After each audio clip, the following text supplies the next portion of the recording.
Juicio de Daniel Sancho en Tailandia, en directo, última hora de todas las noticias sobre el crimen de Edwin Arrieta. Continúa el juicio al español Daniel Sancho con nuevas declaraciones de testigos citados por la Fiscalía.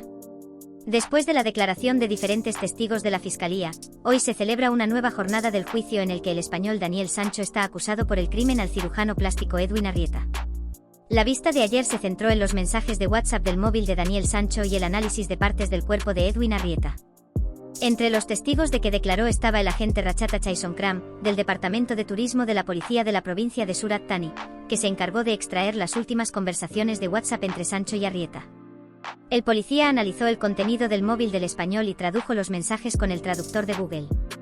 En la sesión vespertina también declaró como testigo de la Fiscalía la médico forense del Hospital de Pangan, Kompaka Kaeprasong, encargada de hacer la primera autopsia de 5 de las partes del cadáver de Arrieta halladas por la policía el 6 de agosto.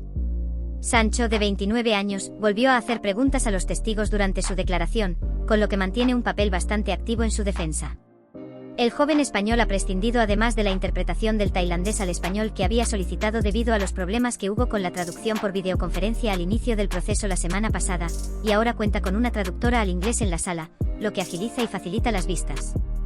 Según el calendario oficial de testigos, las declaraciones de la parte de la Fiscalía van ya con bastante retraso, por lo que no se descarta que el juicio pueda alargarse si no se consigue acomodar a todos antes del 25 de abril, cuando comienza la fase de la defensa. ¿El dinero, la causa de la pelea? Mucho se ha hablado desde que se produjera la muerte de Edwin Arrieta sobre los motivos que la propiciaron. Intento de violación. Una discusión. ¿Pero qué motivó ese enfrentamiento?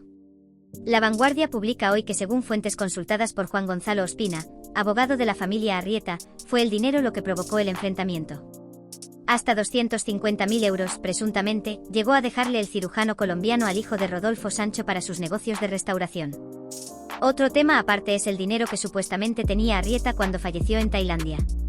Ni 60.000 ni 80.000 euros. Solo 9.000 que fueron entregados a Ospina para hacerlos llegar a la familia Arrieta. El juez trata de recuperar el tiempo perdido. El juez que instruye el caso Daniel Sancho trata de recuperar el tiempo perdido la semana pasada con motivo de los festivos por el Año Nuevo tailandés. Por eso tratará de que testifiquen al día al menos 6 testigos. Es la única manera de que se cumpla el calendario previsto y que el juicio quede visto para sentencia el próximo 3 de mayo. Heridas compatibles con una pelea. No sabemos aún cómo está yendo el juicio en la corte de Koh Samui. De momento no se ha producido ningún parón. Lo más destacado de la jornada de ayer y que jugó a favor del chef español fue la declaración de la forense, que realizó una radiografía al cráneo de Edwin cuando sus restos llegaron al hospital de Koh Phangan. Según la testigo, las heridas que presentaba en el occipital el cirujano colombiano podrían ser perfectamente compatibles con una pelea, una declaración de suma importancia ya que respaldaría la teoría de Daniel Sancho de que la muerte de Arrieta fue accidental y no premeditada. Esto podría dar un giro radical al caso, y es que el asesinato accidental no está castigado con la pena de muerte, el premeditado sí. Motivo por el que tanto el abogado de Sancho, Apichartes Rinual, como su padre, Rodolfo Sancho se mostraron muy satisfechos con la jornada judicial de ayer miércoles. En Lorica, pueblo de Edwin Arrieta, esperan que en Tailandia se haga justicia. Como un estudiante excelente, generoso y buen amigo, así recuerdan en Santa Cruz de Lorica, un pueblo del Caribe colombiano, a Edwin Arrieta. Allí muchos confían en que en Tailandia se haga justicia.